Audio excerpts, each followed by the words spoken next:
Hello guys, nagpapahangin nga lang ako dyan sa park guys kasi yung aking kilikili sobrang pawis na, charot.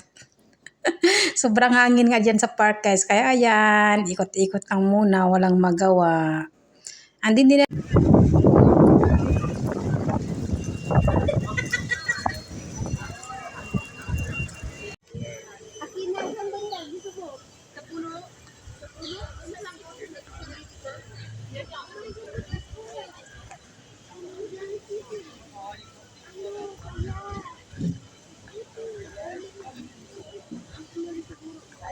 Grabe naman ang baywang niyan.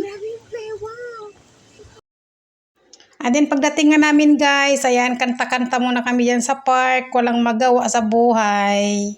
So pwedeng magkanta-kanta dito guys, walang sisita sa'yo, basta wag lang po kayong humiga dahil nga sa mainit na panahon. Thank you so much, bye-bye, mua.